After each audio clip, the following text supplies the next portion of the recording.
Hey, yo, what's going on? So the cost of living is really starting to worry people. And the fact of the matter is, when is this stuff going to come to an end, right?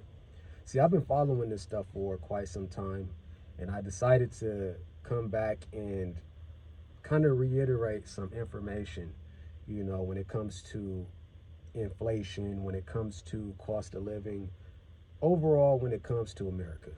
Because at the end of the day, this is where we reside. This is where we live our life. This is where we work. This is where we pay taxes. This is who we are, right? So there's no hiding from that. But the fact of the matter is, things are out of control here. They're out of control. You know, it was a time and place where you used to could pay rent, and the rent was usually one paycheck, right? So you would always know, once you got that one paycheck, that would take care of rent, that would take care, the light bill, the water bill, the other expenses, the food bill, all of that, right? And you had a household of people that you was taking care of called your family. And this was in a time and place where families were able to thrive a little bit. As of 2026, that's no longer a type of thing. That one paycheck that you got that come in that used to just be for rent and some other bills and so on, that paycheck is completely wiped out. Completely wiped out on not just rent. Let's say you got a car note. Your car note can wipe out your whole little paycheck. You know what I'm saying?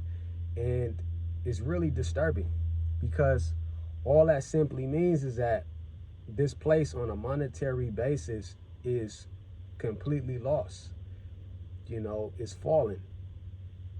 And people still to this day, they just want to ignore it.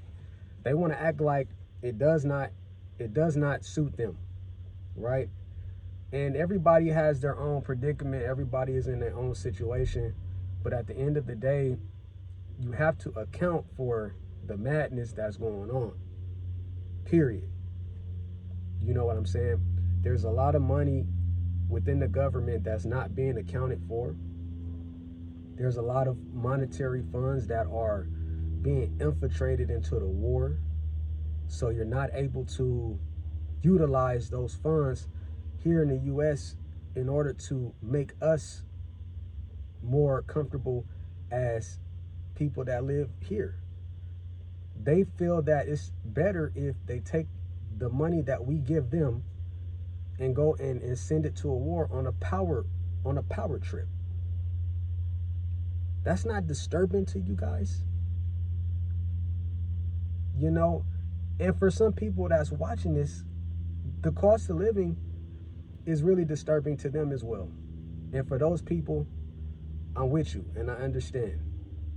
But then I said there's other people that they are psychologically trying to act like this stuff isn't happening. So they'll go and they'll buy different things. They'll go and they'll party, they'll drink, they'll do all types of drugs and whatnot in order to forget of the dark times that we're having here in America. And like I said, it's continuing to go on, man. I try to leave this topic behind, but it just seems to continue to roll around. So we'll talk about it. We'll address it. You know what I'm saying?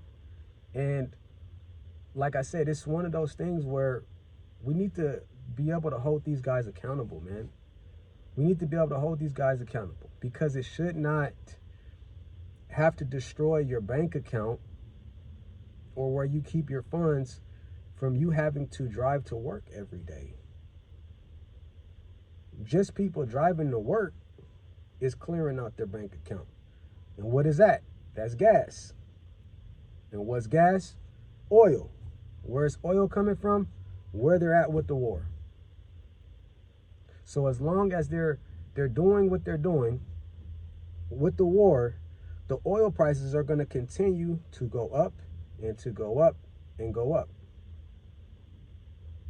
So we're sitting here busting our ass every day, going to work, doing the same stuff, trying to accomplish the impossible. Because they're working against us. We're doing our part. And then you see individuals are living in their cars and filming videos about it, but it's not because they want to. At this point in time, it's because they have to. That's right, they have to.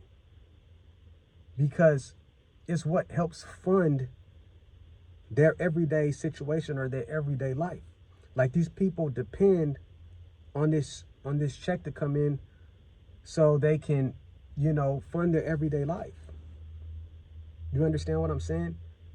Because the whole job situation, it ain't adding up. It ain't enough anymore. It's not enough anymore. So a lot of people are, in a sense, kind of doing some things, out of their integrity, or, that are out of their moral code. But as long as it's not hurting anybody, it's not a big deal. But at the same time, it probably hurts them on the inside to have to do these things in order to make ends meet. And as an American here, we're tired of your bullshit, man. Talking to the government, we're tired of your bullshit. We're tired of the lies. We're tired of the illegal monetary situation you guys got going on. It's like you guys can fool the 98% of people, but there's always going to be a select amount of people that just not gonna let that shit ride. And I get really passionate about this, man, because I see people, going through these situations, and you feel for them. And then there's, like I said, there's a other crowd that acts like it doesn't happen because they're so afraid. Like I said, they'll just go and buy things in order to cope with their fear. You know what I'm saying? But at the end of the day, guys, realize that this stuff is happening. Realize that the cost of living is going to continue to go up as long as we have these people running our country. It's going to continue to happen. I don't want it to happen, but it's just what it is at this time. So I see, if you guys are trying to move abroad and, do this and do that, when it comes to trying to escape this thing, I understand. I completely understand. But with that being said, guys, lock in, stay strong, and continue to look after your families and look after yourself. All right, guys, like, subscribe, share, all that matters. Appreciate you guys watching this video. Till next time, peace.